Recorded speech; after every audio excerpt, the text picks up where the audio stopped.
A three-story building collapsed in Heilongjiang, killing one person.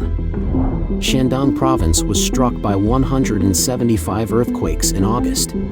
Teachers at two high schools in Luoyang are reportedly on strike because they have not been paid in several months. Prominent Chinese retailers are speeding up store closures due to poor customer recovery.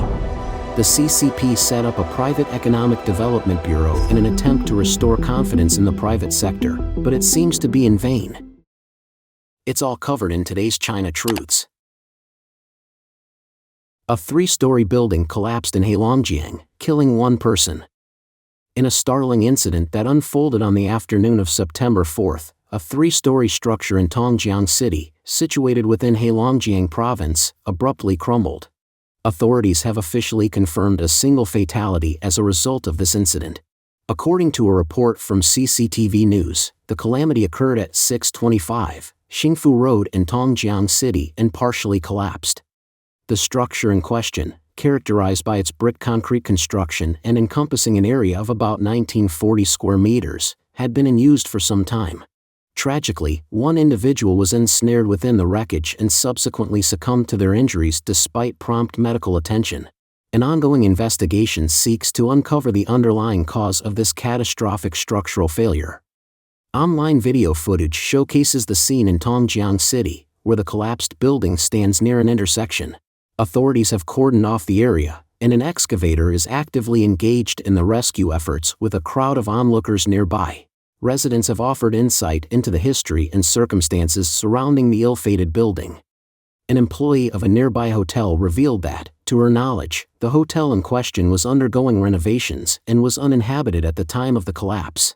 Another local shop worker suggested that the unfortunate victims of the collapse may have been construction workers present at the site. This catastrophic building collapse has generated fervent discussions among online communities. There are suspicions that alterations to the building's load-bearing structures may have played a role in this tragedy.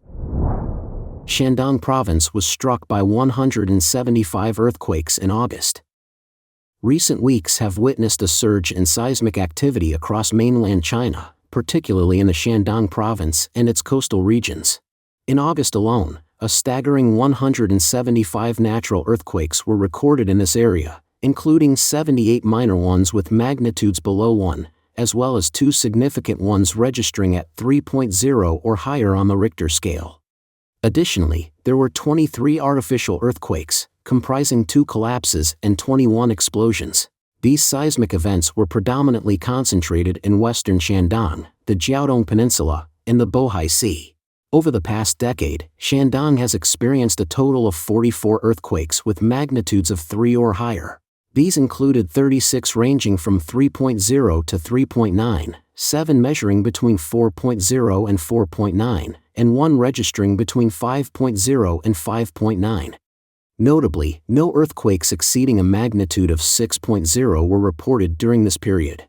The most significant tremor occurred on August 6, when a magnitude 5.5 earthquake struck Pingyuan County in Dezhou City, Shandong province. The earthquake resulted in 24 minor injuries and caused damage to 213 houses and walls. The impact extended to 6 towns, 55 villages, and 26,517 people within a 5-kilometer radius of the epicenter. Numerous older structures collapsed, and some pipe networks sustained damage.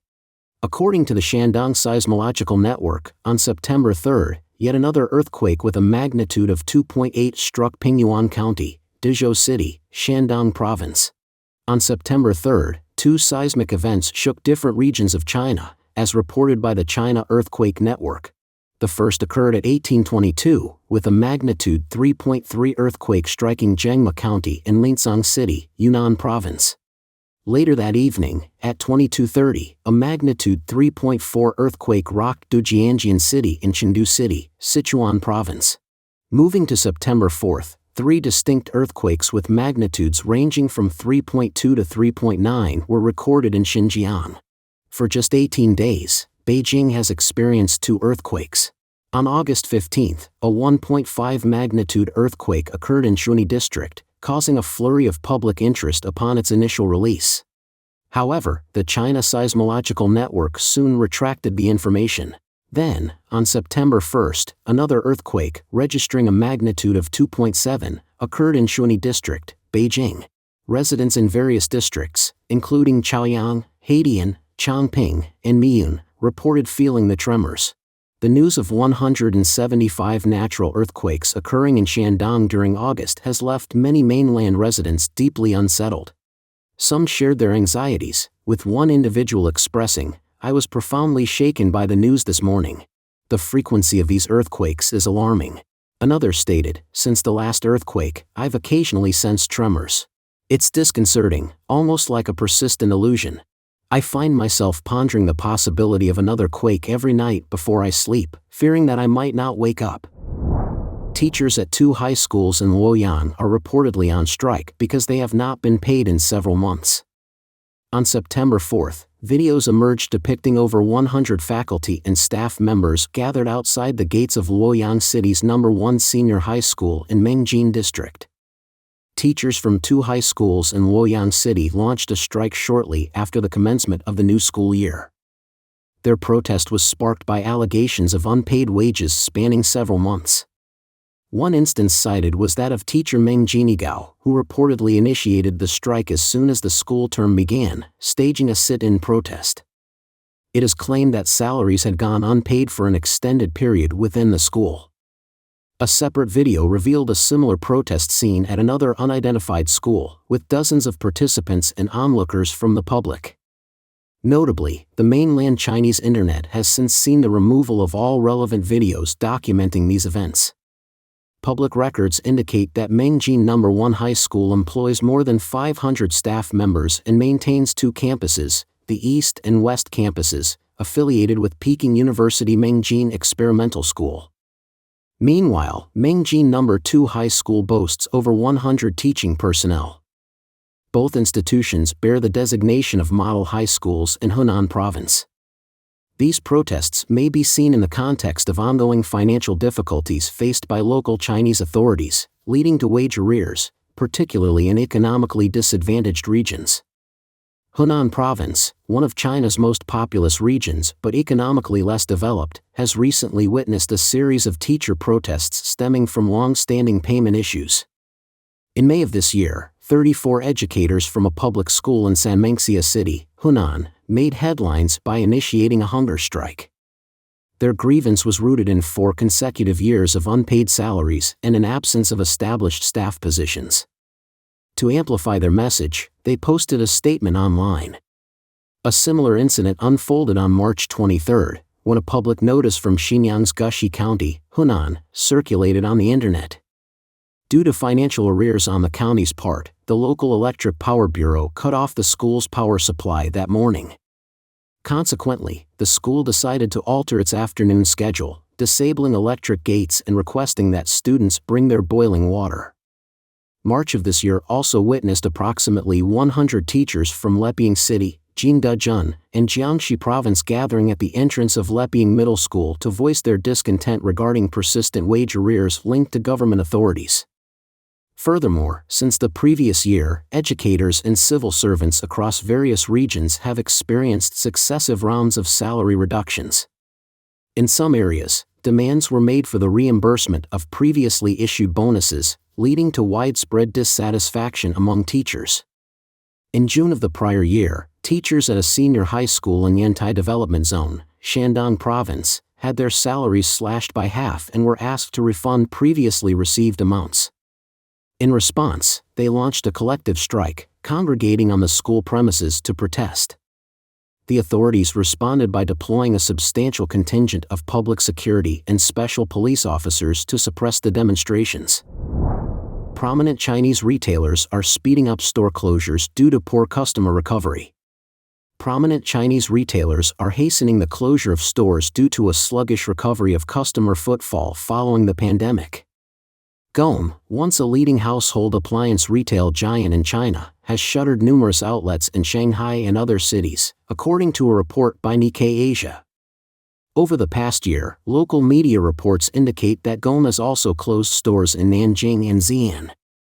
As of the end of June 2022, Gome Group boasted 3,825 stores, but by the close of last year, this number had dwindled to 2,843.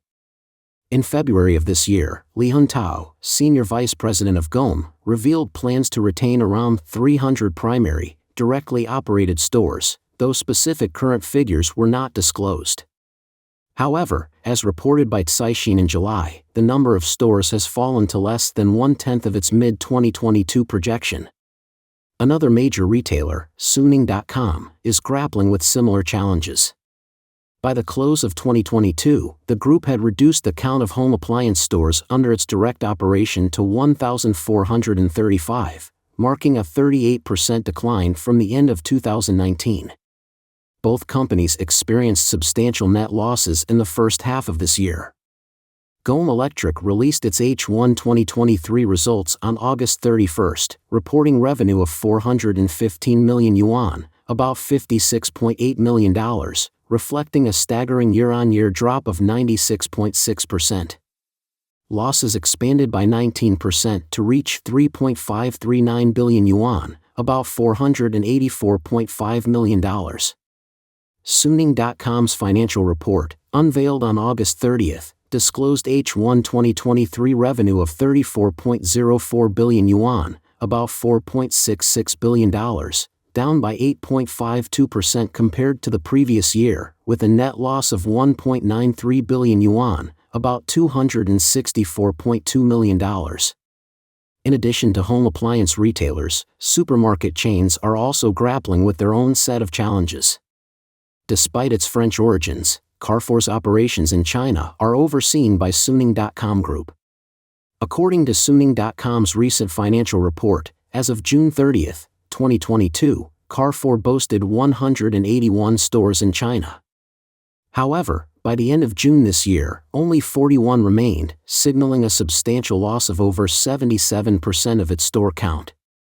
Meanwhile, Carrefour's main competitors, including Yonghui Supermarket and Walmart, have also seen declines in their store numbers, with Yonghui shrinking by 27% and Walmart by 17%. This downward trend in physical retail can be attributed in part to the growing preference for online shopping. China's National Bureau of Statistics reports that online retail sales are projected to make up approximately 27% of the country's total retail sales of goods in 2022, marking an almost 9 percentage point increase since 2018. Ning Xiaoxin, an analyst at Ruoxi Capital Group, explained to Nikkei Asia that traditional electronic appliance stores and supermarkets are falling out of favor as outdated business models. Moreover, significant regulatory changes implemented by Chinese authorities in the last 3 years have impacted previously booming sectors like education, internet technology, and real estate. These regulatory shifts have altered people's views on employment prospects and future wealth, dampening their enthusiasm for spending. Additionally, the sluggish housing market has had a ripple effect on the retail industry, particularly in the sale of furniture and electronic products. China's economic indicators have consistently shown signs of weakness throughout August, with manufacturing activity contracting for the 5th consecutive month. Concurrently, the service sector experienced a slowdown as consumers tightened their budgets and continued to curtail their spending. Newly released data also reveals a significant drop in sales for China's largest property developers, with a 1/3 year-on-year decline. The CCP set up a private economic development bureau in an attempt to restore confidence in the private sector, but it seems to be in vain. On September 4, Deputy Director Song Lian of the National Development and Reform Commission, NDRC, held a press conference to announce the establishment of a private economic development bureau within the NDRC. This move comes as a surprise, as the CCP had not previously mentioned such a bureau in its party-state organization reform plans released earlier this year. This bureau is a recent addition, highlighting the urgency of the situation. It appears that the CCP is creating this bureau as a lifeline for private enterprises in a time of economic crisis. The recent crisis in China's economy has prompted authorities to stress their support for the private sector, unveiling a series of measures.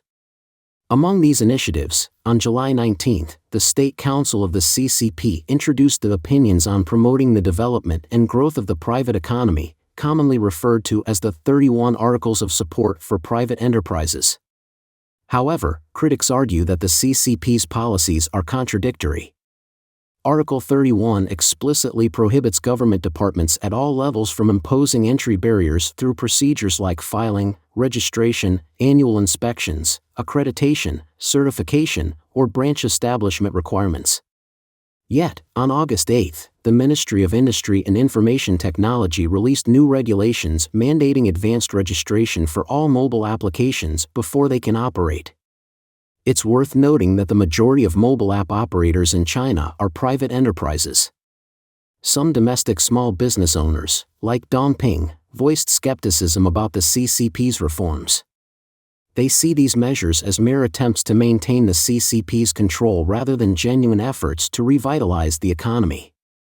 Officials at all levels prioritize displaying their loyalty and upward efforts, seemingly detached from the concerns and well-being of the people. In essence, their actions resemble a betrayal of public trust.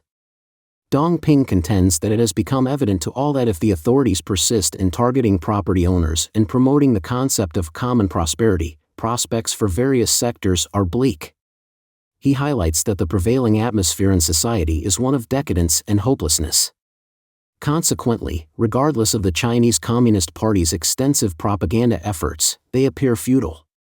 Chen Weijian, the editor-in-chief of Beijing Spring, expressed similar sentiments, stating that while the CCP may hope this bureau will restore confidence in private enterprises, many of these businesses have lost faith in the government's intentions. A video of a speech by Chinese economist Xiang Songzhuo from a few years ago has resurfaced on the internet. In it, he remarked that the prevailing sentiment among private entrepreneurs can be summarized as, "Needing us is a reluctant necessity while eliminating us is an ambitious aspiration." Chen Weijian believes that Xiang Songzhuo's statement delves into the heart of the matter. Private enterprises perpetually find themselves as the CCP's cash cow, only to be drained, criticized, and potentially bankrupted, ultimately becoming vilified as enemies of the people. This pattern has been consistently demonstrated throughout the history of the Chinese Communist Party. Furthermore, the policy trend of the state advancing while the private sector recedes continues to prevail. Official data from the CCP reveals that, in the first 7 months of this year, state-owned enterprises recorded a 3.9% year-on-year increase in profits.